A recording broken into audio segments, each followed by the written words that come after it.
নমস্কার, আমি কবিতার কলতান থেকে আমার চ্যানেলে সবাইকে স্বাগতম। বড়দেরকে প্রণাম জানাই, ছোটোদেরকে অনেক অনেক আদর আর ভালোবাসা জানালাম। আমি চলে এসেছি এখন হ্যাশট্যাগ আমরা সকলের আজকের বিষয় নিয়ে।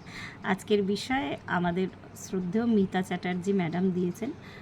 দুটো বিষয় আছে, জন্মদিনে মায়ের হাতে রান্না আর তীব্র গরমের পর এক পশলা বৃষ্টি। মানে দেখতে গেলে দুটো আলাদা বিষয়, কিন্তু মনে হচ্ছে যেন কোথাও না কোথাও আর কি ইন্টার কানেক্টেড। সত্যি মায়ের হাতের রান্না এটা তো মানে একটা আলাদাই স্বাদ, এটা কেউ তো বলে বোঝাতে পারবে না। কিন্তু আমার মানে আমার ব্যাপারটা হচ্ছে মানে আমি যখন বড় হয়েছি আর কি, তখন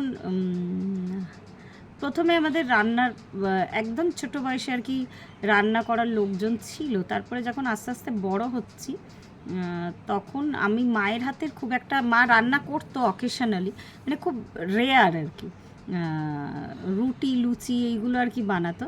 কিন্তু রান্না কিন্তু আমার দিদিরা, আমি বলি যে আমার মানে আমার সিবলিংস যারা আছে আর কি, আমার ভাই বোনেরা আমার থেকে অনেকখানি বড়, তো মোটামুটি আমার দিদিকেই আমি রান্না করতে, মানে দিদির হাতেই রান্না খেয়েছি আর কি।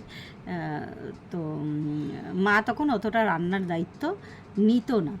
তো ওই রান্নাগুলো এখনও আমার মনে হয় যে মানে জন্মদিন তো একটা স্পেশাল দিন, যদিও ওই বললাম মা ওই লুচি বা এই ধরনের, বা কখনো একটু চিকেন করলো, মাটন করলো, এরম আর কি। কিন্তু জন্মদিনে স্পেশাল রান্না করা, যেমন আমাদের ব্যাপারটা ছিল কি, আমাদের একটা মানে রেওয়াজ ছিল নাকি জন্মদিনে, মেয়েদের কেন, ছেলেদেরও আমাদের নাকি পায়েস করা বারণ ছিল। কিছু একটা সমস্যা হয়েছিল না, পায়েস খাওয়ানো বারণ ছিল। আমি আমার ছেলেকে খাওয়াই, বাকি জিনিসগুলো সবই হতো। 5 রকম ভাজা দেওয়া, বাকি রান্না আমি যেগুলো ভালোবাসি সেগুলো করে দেওয়া সবই হতো, কিন্তু ওই পায়েস ব্যাপারটা ছিল না। তো সেটা আমি মানে তখন তো ছোট ছিলাম, তখন তো অত বুদ্ধি ছিল না, পরে জানতে পারি ওটা হতো না আমার বাপের বাড়িতে।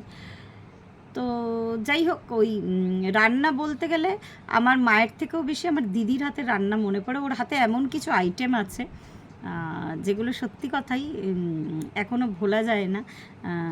মানে কিছু নিরামিষ আইটেমে এত সুন্দর করতো, আলু পটল, আলু কুমড়ো, আর যে কোনো জিনিসের কষা আর কি খুব সুন্দর করে না কষাতে পারে, মানে কষা রান্না যেটাকে বলে আর কি। চিকেন মাটন হোক, বা সব থেকে ভালো এগ কারি দারুণ কষিয়ে, মানে এত সুন্দর কষিয়ে না, মানে কালো করে দেবে, মানে এত সুন্দরভাবে কষায়, কালো করে দেবে মানে পুড়ে যাওয়া নয় আর কি, মানে কষাতে কষাতে মানে দারুণ একটা আর কি ফ্লেভার আসতো, ধৈর্য ধরে কষাতো অনেক আর কি। তো ওইগুলো মিস করি। আর জন্মদিন বলে না, এখন বেশি বাপের বাড়ির দিকে যাওয়াও হয় না। তো মা বললাম যে মায়ের হাতের রান্না তো আছেই, কিন্তু আমি যেন বেশি মিস করে, আমার ওই দিদি হচ্ছে আমার থেকে অনেক বড়, হ্যাঁ 10-11 বছরের বড় আর কি। তো প্রায় মায়ের জায়গায়, তো ওই রান্নাটা আমি মিস করি। হ্যাঁ এখনও মানে প্রত্যেক দিন আমার মনে হয় যেন ওইগুলো রান্না করলে ভীষণ, কিছুতেই ওই টেস্ট আমি অনেক চেষ্টা করেছি, আমি আনতে পারিনি। আর ওই যে বললাম জন্মদিনে মা করতো এগুলো 5 রকমের ভাজা, তারপরে বাকি যা যা কিছু করার আমি যেগুলো ভালোবাসতাম সেগুলো সবই করতো। কিন্তু কখনো পায়েসটা, আমি বললামই যে আগে পরে হতো, কিন্তু সেই জন্মদিনের দিন পায়েসটা আর কি মানে খাওয়া হতো না। আর বন্ধুরা আসতো, মজা হতো, সবই ঠিক আছে, কিন্তু এই কথাটা বললে মনে পড়ে যে কোনো সময় না সেই রান্নাগুলোকে না মিস করি। এখনও মনে হয় কেউ যদি ওরমভাবে ভাত বেড়ে দেয় বা ওরমভাবে খেতে দেয়, যত্ন করে রান্না করে, এখনও যেন মনে হয় যে অনেকটা ভাত আর কি খেয়ে নিতে পারি। তো এটাই, এগুলো একটা আক্ষেপ বা খারাপ লাগা তো থেকেই যায়। যেমন আমার ইচ্ছা হলেও এখন আমি যেতে পারি না বা খেতে পারি না, তো এটাই। আর অনেক ওই এক পশলা বৃষ্টির মতনই, ওই যে বললাম যে তীব্র গরমের পর যেমন এক পশলা বৃষ্টি মানুষকে শান্তি দেয়, এমনিও দেখবেন যে আমরা যারা সংসার করি অনেকগুলো বছর ধরে, তারা যেন মানে আমরা নিজে যতটা নিয়ে খাই আর কি, তার থেকে মনে হয় যেন মা বা মায়ের স্থানীয় কেউ যদি পরিবেশন করে, মনে হয় যেন তার একটা আলাদা ভালোবাসা ভালো লাগা লেগে থাকে তার মধ্যে। আর এক পশলা বৃষ্টি সত্যি কথাই তীব্র গরমের পরে মানুষকে অনেক স্বস্তি দেয়। আজকে একটা ভালো দিনের টপিকটা, আজকে কলকাতায় বৃষ্টি হয়েছে, একটু আগেই ভালো মতো বৃষ্টি হচ্ছিল। এক পশলা বৃষ্টি অনেক কিছু, অনেক গরম বলতে যদি আমি মানে এরকম যদি ওয়েদারের কথা আমি নাও ভাবি, গরম মানে যদি আমরা মানসিক মানে কোনো অনুতাপ বা মানসিক কষ্ট, মানসিক অনুশোচনা যদি এই রকম মনের দিক থেকেও ধরা যায় আর কি, আমি দেখেছি যদি সেটার পরে হয়তো সব বিষয়ে তো মানুষ জিততে পারে না, বা সব বিষয়ে মানুষ সব সময়, আমরা চেষ্টা করি ভালো থাকার, আমরা চেষ্টা করি খুশি থাকার, কিন্তু সবসময় সব বিষয়ে যেটা সমস্যা মানে কিছু হয়তো এসে দাঁড়ায়, তো সেই একটা প্রচণ্ড মনের কষ্টের পরে একটু জানলাটা বন্ধ করছি, জানলাটাতে একটা কিরম যেন কালকেও আসছিল না রে বাবু, একটা গন্ধ আসছিল না জানলাটা দিয়ে, মানে পাইপ ফেটে গেছে উপরে না রে বাবা। তো যাই হোক, তো খুব সুন্দর বাইরে আমাদের এই সবুজ জায়গাটা, কিন্তু কালকেও একটা গন্ধ মতো আসছিল, আজকেও দেখছি একটা গন্ধ আসছে ওখান দিয়ে, জানি না কেন। তো যাই হোক, যেটা আমি বলছিলাম, তো সাংঘাতিকভাবে মানসিক কষ্টের পরেও যদি, এটা আমি আগেও বলেছি, কান্নারও জীবনে দরকার আছে।